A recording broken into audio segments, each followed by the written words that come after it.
और जो नहीं बोलता वो डेफिनेटली करता है। त्यामुळे या ठिकाणी जेव्हा अटल सेतूचं मी आज ज्या प्रकारे हे सगळं क्षेत्र बदलत आहे आणि हे जे काही सगळं आमचं एमएमआरचं क्षेत्र आहे, हे क्षेत्र एक प्रकारे आपलं ग्रोथ इंजिन आहे। एमएमआर क्षेत्राचा योग्य नियोजन करून आपल्याला या एमएमआरच्या क्षेत्रामध्ये $1 ट्रिलियन ची इकॉनॉमी उभी करायची आहे आणि म्हणून या सगळ्या क्षेत्राचा एकात्मिक विचार करून इथे योग्य प्रकारचा विकास झाला पाहिजे। या ठिकाणी मोठ्या प्रमाणात रोजगाराची निर्मिती झाली पाहिजे।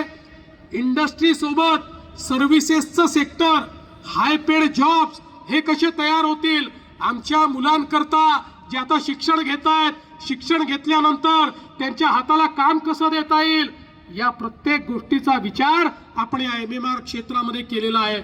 आणि म्हणून बंधू भगिनींनो, मी तुम्हाला हे सांगण्याकरता आलो आहे की या निवडणुकीमध्ये केवळ नगरपालिका म्हणून विचार करू नका, तर आपल्याला हे जे बृहत काम करायचं आहे, आपल्याला एकेका शहराचा विकास करायचा आहे, हे एमएमआर क्षेत्र एक व्हायब्रंट क्षेत्र म्हणून तयार करायचं आहे। आणि हे जर करायचं असेल तर या ठिकाणी खऱ्या अर्थानं आपल्या तेजश्री ताई ज्या अतिशय सुशिक्षित